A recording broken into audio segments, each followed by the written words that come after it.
বন্ধুরা সবাই কেমন আছো? আজকের আমি একটা নতুন ভিডিও নিয়ে আবার আসলাম। হোমিওপ্যাথি অনেক দিন বিভিন্ন রকম কাজের জন্য ভিডিও ছাড়তে পারিনি, তো আবার একটা নতুন ভিডিও আনলাম। তো হোমিওপ্যাথি ওষুধটির নাম হচ্ছে ওলিয়াম সেন্টালি।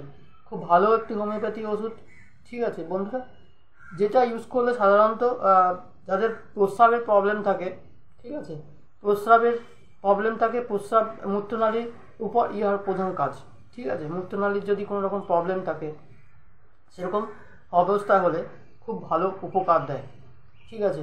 ধরো তোমার গনোরিয়া হয়েছে, গনোরিয়ার ক্ষেত্রেও এই ওষুধটি খুব ভালো কাজ করে। গনোরিয়ার ক্ষেত্রে হলে, হুপিং কাশি হলে দারুণ কাজের, হ্যাঁ, বেশি পরিমাণে কাশি হলে এই এই ওষুধটি খুব ভালো কাজ করে, ওলিয়াম সেন্টারি, ঠিক আছে। মূত্রনালীর যদি মূত্রের যে উপরের যে অগ্রভাগ, সেটা যদি ফোলা ভাব থাকে, সেক্ষেত্রে এই ওষুধ সেবন করলে আস্তে আস্তে সেটা ঠিক হয়ে যায়, ঠিক আছে।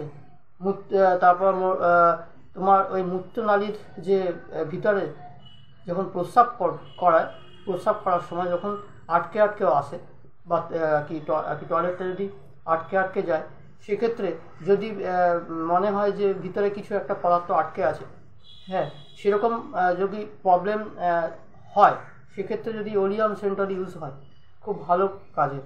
তো খুব ভালো একটি হোমিওপ্যাথি ওষুধ। এর সাধারণত যদি ওলিয়াম সেন্টার ইউজ করো, সেক্ষেত্রে খুব ভালো কাজ করে।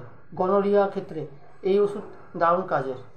তো অবশ্যই ওলিয়াম সেন্টার ইউজ করো। মূত্রের যে কোনো প্রবলেম থাকলে, হ্যাঁ, মূত্রনালীর যদি কোনো রকম সমস্যা হয়, মূত্রনালীর যে কোনো পীড়ার ক্ষেত্রে, ঠিক আছে, ওলিয়াম সেন্টারে অবশ্যই কাজ করে। তাছাড়া তোমার হুপিং কাশির ক্ষেত্রে যদি খুব মারাত্মক কাশি হয়, সেক্ষেত্রে ওলিয়াম সেন্টারই কিন্তু খুব ভালো কাজের।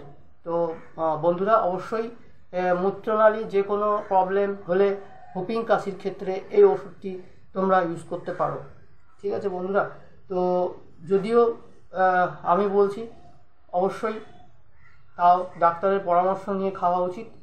ডাক্তারের পরামর্শ নিয়ে অবশ্যই ওষুধ সেবন করবেন, ঠিক আছে। তো বন্ধুরা আজ এই পর্যন্তই। আমার এই ভিডিওটি ভালো লেগে থাকলে অবশ্যই লাইক করো, শেয়ার করো, সাবস্ক্রাইব করো, আর দেখতে থাকো হোমিওবিদ্যা। নতুন ভিডিও নিয়ে এবার আসবো, তো একটু অপেক্ষায় রইল, আমিও আপনিও। তো নমস্কার।